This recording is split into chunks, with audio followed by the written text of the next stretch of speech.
Alright guys, and welcome back to more Phoenix Wright Ace Attorney.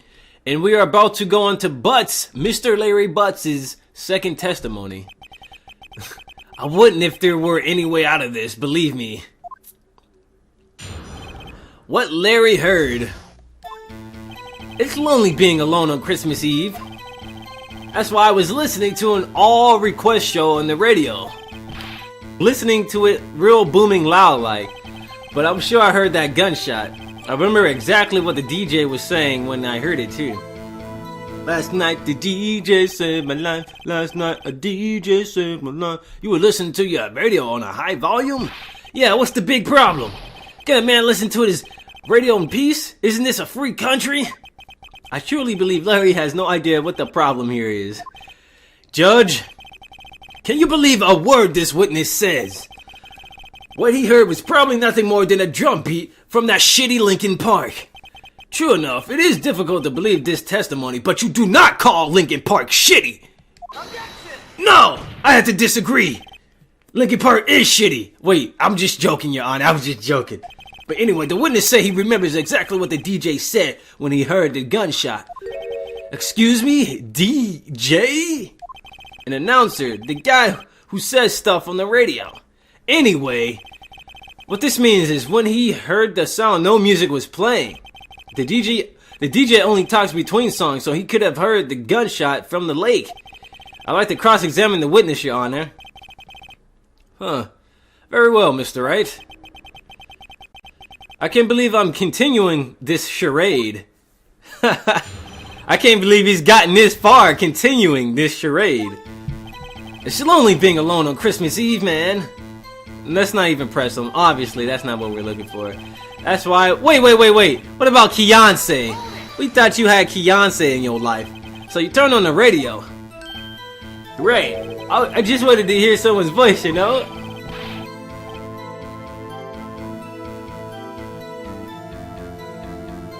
Excuse me, I had a burp. But anyway, you don't know what it's like out there alone on Christmas Eve alone. I shouldn't have said anything. Like I said, Phoenix, there was no point in pressing him. That's why I was listening to an all-request show on the radio, see? I was listening to it real booming loud like.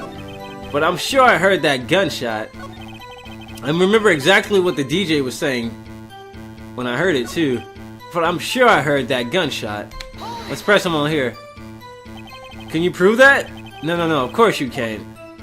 Nah, I can't prove it, but I remember that moment real clear. I mean, while I was talking about it, it came back real clear to me, you know?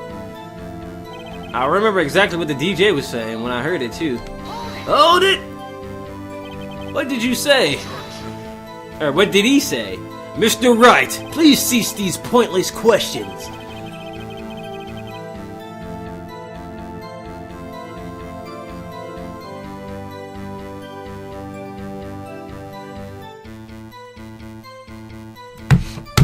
Alright, sorry about that long pause, but anyway, what possible good could knowing what a radio DJ said do us?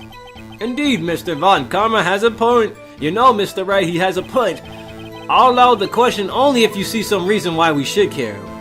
We don't care. No, we should care. Let's say that. Let's see what we can get out of this. We should care, Your Honor. Of course we should. Why? Well, how do you know if we don't ask? Fine, very well. Mr. Butts, please testify to the court. What was the radio announcer saying when you heard the gunshot?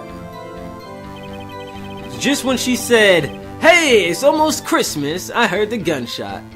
It's almost Christmas. Hey, that's nothing though. Wait, just when she said, "Hey, it's almost Christmas." What's the time of death again? It's almost Christmas Eve, so boom. Just when she said, "Hey, so let's just press him. Press him." I'm thinking too much. Press him. Are you sure? Of course I am. She had this real sexy voice, man. You know, she ain't have a voice like Beyonce, but it was just as sexy, you know. Maybe Von Carmen was right. I'm not sure how that helped us at all. This is the most ludicrous testimony I've ever heard. But there is one gleaming ray of hope in there. I've got to press it until we get to the bottom of this. It's lonely being alone on Christmas Eve.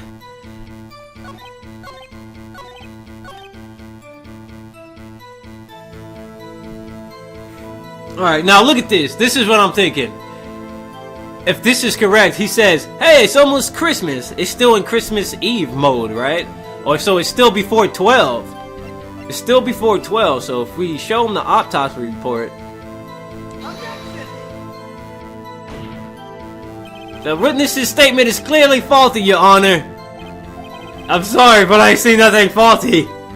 Unfortunately, I will have to penalize you. Oh my goodness. What am I supposed to show him? I think I'm on the right one to present evidence. I hope I am. We only got 2 choices. We got 2 choices until we die, dude. Oh my god. I don't want to lose this case. Like the first, I presented the wrong evidence on accident the first time because I pushed the button on accident. And the judge said, fuck that. Nope, no retries. You just gotta deal with it. When she said, hey, it's almost Christmas, I heard the gunshot. The lake photo. Taken automatically on 12/25. Was that photo number 2 or 1? Oh, look at this! Shows an empty lake taken automatically on 12/24 at 11:50 p.m. Which one should I show though? Oh, what about the gun? Should I show the gun? I'm going to say the second lake photo. Oh my god! Oh my god! Oh my god!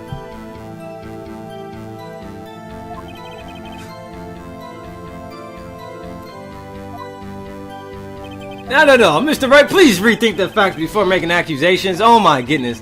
I don't think that won me any points with the judge.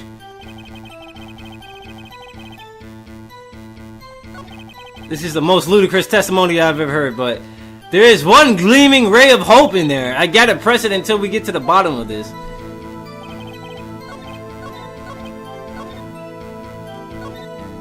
Didn't I press this?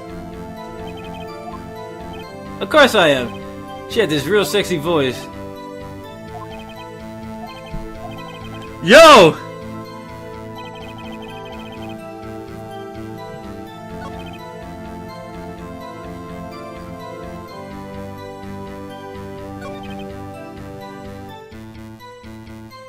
I'm so weird. Like, I thought I had it right. Look at this. It says, when she said, hey, it's almost Christmas, I heard the gunshot. I'm so confused right now. I don't want to present any more evidence at the moment. Like, I thought I was on to something, but apparently I'm wrong. What the fuck? Let's just press everything again. Jeez. So you turned on the radio. Right. I just wanted to hear someone's voice, you know. You don't know what is out there being on the. That's why I was listening to an all request show on the radio. I didn't press all the statements either. Do you by any chance remember the name of the program you were listening to? This has nothing to do with the case, Your Honor. Objection sustained. The witness was listening to the radio. That is all we need to know. Tell us, Mr. Butts, how loud was your radio set on that night? I was listening to it real booming loud, like. Really booming loud?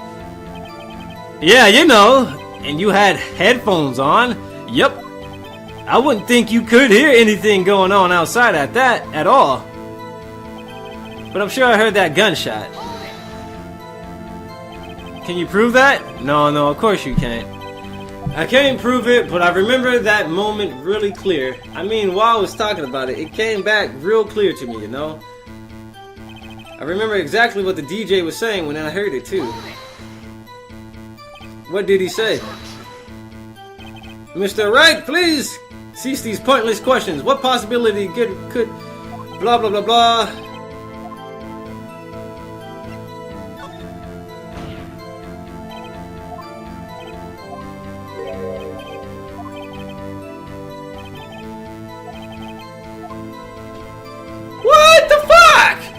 This is making no sense. Just when she said, hey, it's almost Christmas, I heard a gunshot.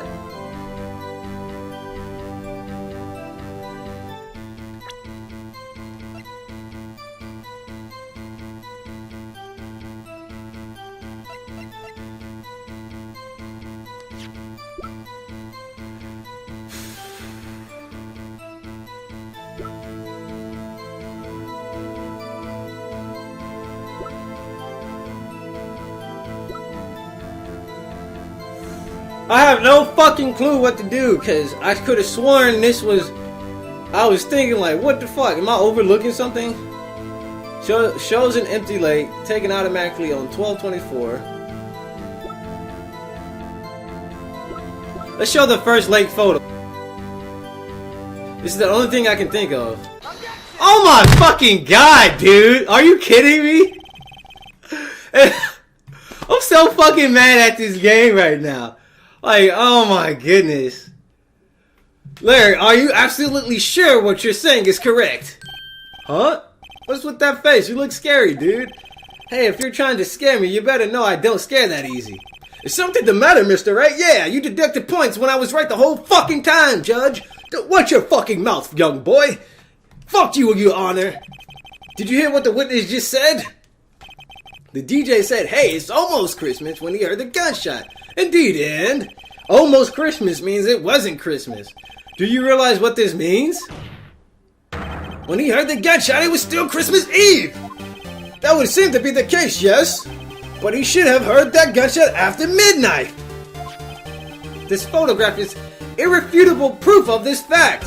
Let's see what the time was on the photo taken when the gun triggered Miss Hart's camera. 15 minutes after midnight on Christmas Day. This is a clear contradiction, Your Honor. I've been trying to prove this shit to you, but you've been negating my fucking points. Like, oh my god, damn, Phoenix Wright, calm down, man. YOLO, we on that YOLO. We on our YOLO mode. What does this mean? The two prior witnesses heard gunshots after midnight. However, this witness says he heard a gunshot before midnight. Judge, the answer is simple. The current witness is plainly mistaken. Just look at him. Suspicious. What? Well, Mr. Wright, what do you think about Mr. Butt's claim he heard the gunshot before midnight? Yeah, he has to be right, though. Because how would her photograph, the second photograph we have, shows it being taken at 11:50. So if the gunshot popped off, her camera reacted and took a picture of the lake. Fuck, man. You heard the gunshot before midnight. I was trying to prove this whole thing, but guess what? Nope. It was too early to show that evidence. Fuck, man. I'm assuming you have evidence for this wild claim. Show me evidence there was a gunshot before midnight. The second lake photo. Damn, man. Look at this photograph. This was taken by a witness yesterday, Miss Sir-lionhart, with her automatic camera. This timestamp on the photo reads December 24th, 11:50 p.m. Oh, yeah? But there's nothing on the lake in this picture. Your Honor, the real issue here is not why nothing is shown in this photograph. It is why this photograph exists at all. What do you mean? Your Honor, come on. This photograph was taken by an automatic camera. That camera was set to go off in response to loud noises. Oh! No, I get what you're trying to say! But I'm sorry, I cannot give you your negative points back. Fuck you! There was a loud noise on the lake at 11:50 p.m. That is why this photograph was taken. In other words, when Larry heard that gunshot, it was most definitely Christmas Eve. Indeed, it would seem this is the case. Then where does that leave us? Miss Hart testified that she heard the gunshots after midnight. Are you claiming she was mistaken? Not at all, Your Honor. It is a fact that the camera also triggered at 15 minutes after midnight. Your Honor, that night there were two sets of gunshots with a 25-minute pause between them. Like, oh my god! Why would this be? No, don't be fooled, Judge. That camera was set to respond to loud noises. Yes? Don't you understand? There's no proof that the loud noise at 11:50 was a gunshot.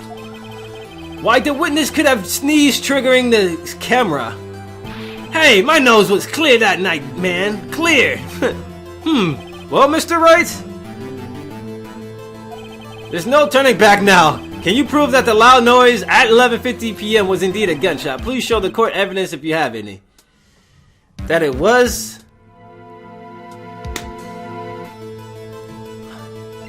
the pistol? Oh yeah, look at this. Watch this. Let's look at the pistol. Fired 3 times. Fired 3 times. This murder weapon, 22 caliber, fired 3 times. Bears prints from Edge's right hand. So it was fired 3 times. Fired 3 times. Come on. Come on. I better not be wrong. Here we go. This is my evidence. The murder weapon. Something about the pistol was bothering me, Your Honor. Both of the witnesses who testified yesterday heard 2 gunshots. However, the murder weapon was fired 3 times. When then was the last shot? Or, when then was the last shot fired? Only now have I realized the truth. That 3rd shot was the shot Larry heard just before midnight. 3 shots were fired. Now, I didn't think about that. I thought it was just 2 shots fired. If it was 3 shots fired, well, why was there only 2 photos and not 3? That would make sense of the evidence we've seen so far. However, this leaves me wondering exactly what did happen on the night of the lake. Exactly. If this is true, there were 2 sets of gunshots separated by 25 minutes. One at 11:50, another at 15 minutes after midnight. Why, I ask you, why? Oh, I better think of something quick. Wait a second. Gunshots separated by 25 minutes? What's wrong, Nick? I have it. Huh? Remember the case with the Steel Samurai? Yeah, of course I remember. The murderer in this case had the same idea as the murderer in that case. What do you mean? Maya. If we don't figure this out now, we'll never overturn Edgeworth's guilty verdict. I got a hunch and I'm going to run with it. Alright, I mean, is this safe? Safe? We already gotten a guilty verdict. We have nothing to lose. You just watch and let me know if I say anything that sounds fishy, okay? Right, Nick. Your Honor, Mr. Wright, the testimony just now has cleared up this entire case. Wait, what is he talking about? He needs to explain this. What do you mean, Mr. Wright? So you finally realized the truth. There can be no other murderer here than Miles Edgeworth himself. That's not true, Von Karma. A man was shot that night, but it wasn't Edgeworth who did the shooting. No. Listen, rookie. I'm right, you're wrong. Take a deep breath and consider the damn facts. At the time of the murder, 1 boat was on the lake. This was shown by the witness's photograph. The defendant Edgeworth and the victim Robert Hammond were on that boat.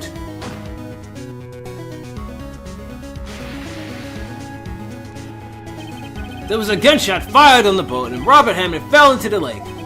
The distance of the shooting was 1 meter. It couldn't have been suicide.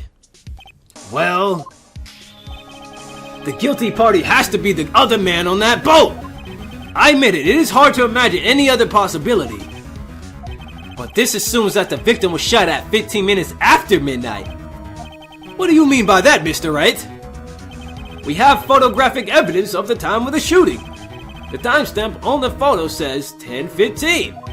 But Larry heard a gunshot 25 minutes before that. Robert Hammond was killed then, 25 minutes before the shot on the lake. That's the only way that Edgeworth could be innocent. Mr. Wright, are you quite mad? Explain who this is sitting on the boat. Oh shit! No! Alright. The murderer and Hammond. Edgeworth already said he was on that boat. So let's say it has to be Edgeworth automatically. So we can literally rule out the first option. The thing is, we have to guess between Edgeworth and the murderer or Edgeworth and Hammond. And I'm very scared because I only have 1 point.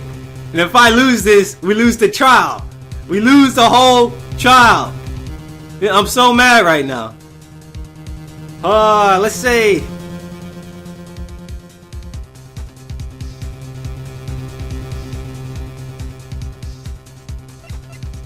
Eeny, meeny, miny, mo, catch a tiger by the toe if he out, let him go. Eeny, meeny, miny, mo.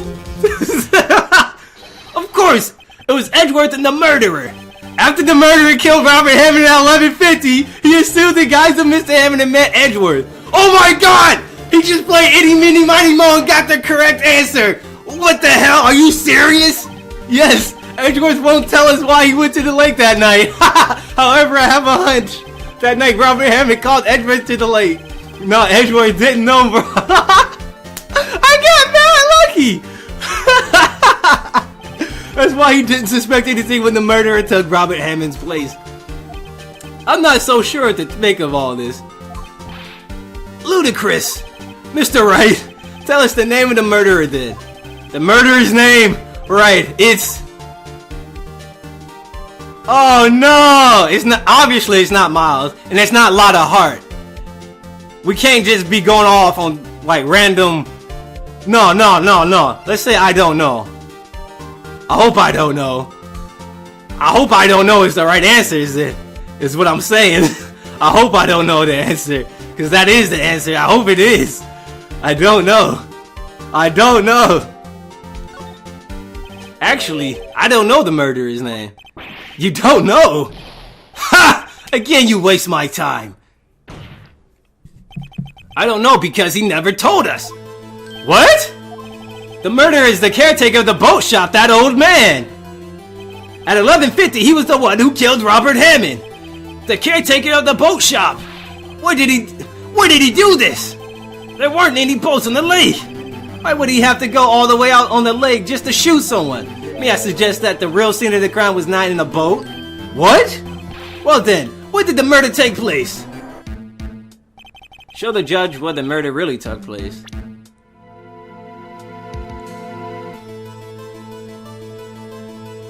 Okay. Alright, so if the boats were out here... Well, he said the caretaker, right? So... Let's click on maybe the boat rental place? The shack?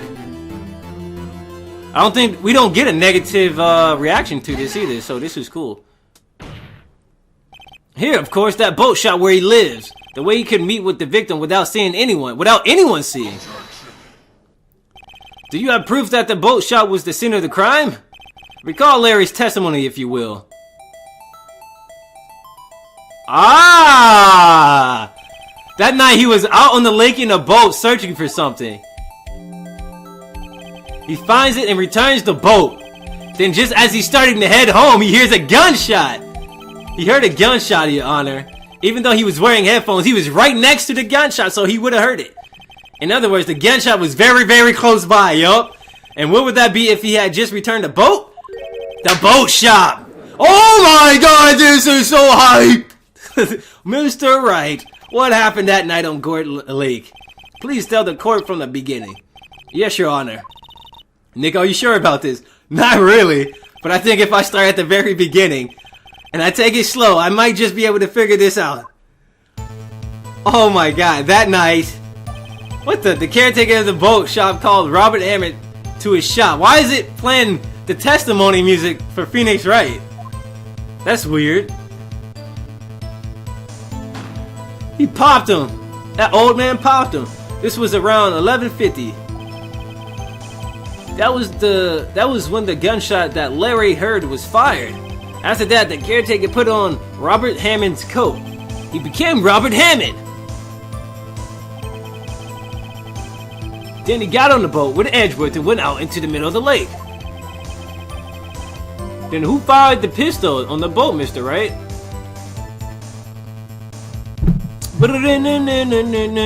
The boat shop caretaker. Of course it was the murderer who shot the pistol. He shot twice, both missed Edgeworth on purpose. On purpose? Why would he do that on purpose, though? Why would he shoot twice if he didn't mean to hit anyone? Details. Know this, Mr. Wright. The moment you run out of explanations is the moment you lose. Tell us why the murderer had to fire twice. Because the first shot missed to create a witness? Alright, we got this. Dun, dun, dun, dun. We got this, we got it. Dun, dun, dun, dun, dun, dun, dun, dun, dun, dun, dun, dun, dun, dun, dun,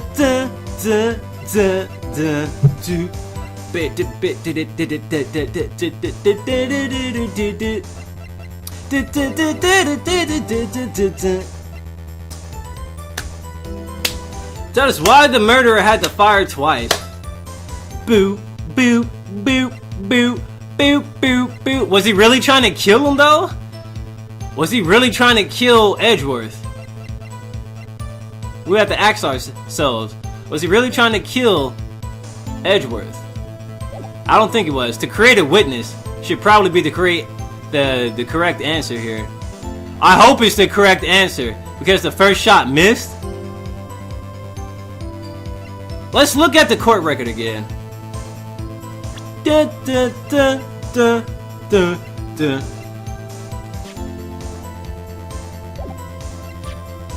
The murder weapon, 22 caliber, fired 3 times. Bears prints from Edgeworth's right hand. Submitted as evidence. The thing is, how would he have known there was anybody nearby? How would he have known anybody was nearby? Because he's the boat keeper. That's my thing. He's the boat keeper, so he knows the area well. He must have noticed that Sirlionhart was nearby, so he shot twice to create Sirlionhart as a witness? That's my only thing. That's the only thing I can think of. I believe he shot twice to create a witness, Your Honor. Create a witness? The murderer lifts his pistol and fires 1 shot. That ensures that anyone who heard the shot would look at the lake. And then on top of that, to go along with what I said earlier, he was at point blank range. Why? How could he have missed it at point blank range? Indeed, Miss Hart did exactly that after hearing the first gunshot. Next, the murderer waits a bit and he fires again. Then, the murderer jumps from the boat himself, leaving the pistol in the boat behind him. I see. To someone looking from the edge of the lake, it would appear that one of the men on the boat had shot the other. The murderer didn't know about this automatic camera, of course. That's why he shot twice to draw attention to the boat. Once you realize that, everything else falls into place. The boat shop caretaker swam back to the shop. Then he put Mr. Hammond's wet coat back on the body, and then threw the body into the lake. This is what happened, Your Honor. These are the events that transpired the night on Gourd Lake. Oh my god. Yo! Like, everybody's silent. I don't even know what to think after that. Bailiff, bring out the witness from before. The boat shop caretaker, quickly. Oh my god. Oh man. Very well. While we are waiting for the caretaker, I would like to ask the defendant Miles Edgeworth a few questions. This is insane, dude. Mr. Edgeworth, please take the stand. Mr. Edgeworth? You heard what the defense has said, yes? Well, why did you go to the lake that night? What Wright has said was mostly correct. Astonishingly so, actually. Damn! Several days ago, I received a letter. The letter was signed Robert Hammond. He asked me to come to this boat shop by the lake at midnight on Christmas Eve. He said he had something very important to discuss with me. Something important.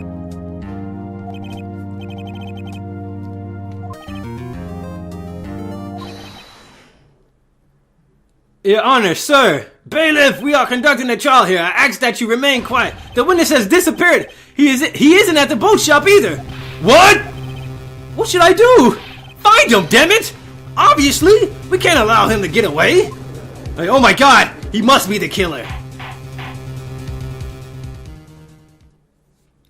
Please give us another day. Please give us another day. Mr. Von Karma, your witness has disappeared. A search warrant has already been issued. It goes without saying that I cannot declare a verdict under these circumstances. I will extend the trial until tomorrow, the final day allowed. Yes!